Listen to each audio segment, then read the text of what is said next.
Hello all you beautiful people of the internet, hope you're all doing amazingly well and welcome back to another episode of Cassar Industries.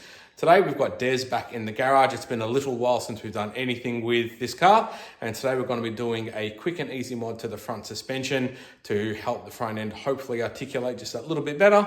So I'll show you what we're doing. So Pedders have recently come out with this product to suit Hilux and Fortuner, and what this basically is a spacer for the front sway bar D mounts. So where the front sway bar Ds mount up to the chassis rail, this is a spacer that goes in between.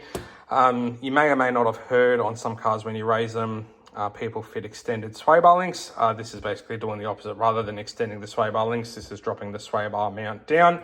The part number of this kit is 5075. And it comes with both of these two anodized spacers, as well as 4 of these Allen head bolts, and then 4 of these conventional bolts with washers. Basically, where they go, I'm hoping this is going to be a fairly straightforward job. I'll just crawl down on the ground under here. Got my light set up under here. Here's the front sway bar D mount. So it's a D because the rubber is in the shape of a D, and that cups onto the bottom of the chassis rail. And basically those spacers go in between the chassis rail and that metal bracket there.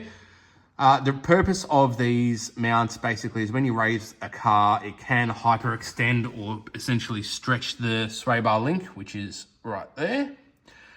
And this is basically correcting some of that angle to help the front end articulate and stuff a little bit better. It is a very, very new product. So yeah, we're looking forward to seeing how this goes. So we'll buzz those two 14mm bolts off on each side. Hopefully we've got enough room to drop it down and get the spacers in there without taking any of the bash trays and stuff off. So yeah, let's just get into it and see how it goes. So I did end up taking the bash tray off. Starting to wish I put this car on the hoist, but it'll be good to sort of show you guys that it's still doable in your front yard. I've undone the sway bar mounts as well. If I can get the camera up in there. So they're undone on both sides, but the sway bar is hitting these braces here, which go to the front cross member from the lower rad support. So I'm just going to buzz these off as well to get the sway bar down enough out of the way. So I've just got a bit more room. You could probably sneak these spacers in there as it is, but for the sake of 4 bolts on each of these, we'll just quickly undo these and get them out of the way. All right, tons of room now. Sway bar is hanging right down out of the way. There is the original sway bar mounts. There are the sway bar Ds. So I actually told you a lie. These brackets are held on with 5 bolts each side, not 4. There's another one that goes up through the middle of it and picks up on that bolt there. So now we can grab our spacer here.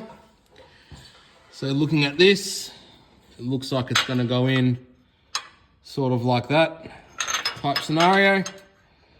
So we'll get these bolted in there and then we'll check back in with you. Alrighty, our spacers are on. I did put a little drop of blue Loctite on these bolts, just for the heck of it. You probably don't need to, but I did, why not?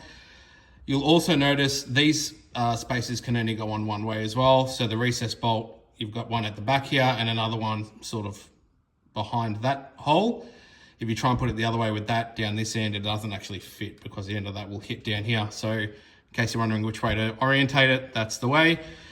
So both of them are on. That one is on and that one is on down there. So now it's just a matter of lifting the sway bar back up, bolting that up to there with the new bolts, these ones, because these ones are shorter than the factory ones. And then, yeah, we'll go through and start putting everything else back together.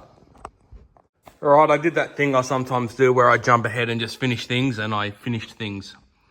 So there's the finished product there. Spacers are in, the arms are back on, trays back on. And no, I didn't just paint my bash guard for fun. So yeah, that's all done, all dusted. All we've got to do now is take the car for a drive. It's probably not going to feel any different on the street. But yeah, we'll just make sure there's no noises or anything, and then that's job done. That's going to wrap us up for this episode, guys. Bit of a quick episode today, but definitely a worthwhile mod, something I've been wanting to do to Des for a little while. Any modification that you can do to help an IFS vehicle articulate a little bit better is a mod worthwhile doing, especially when it's something as quick and easy as this. So yeah, I hope you enjoyed this video. If you want to see more content similar to this and as well as see all the other stuff we do here, please remember to like and subscribe. And until we see you in the next video, take care of yourselves and each other.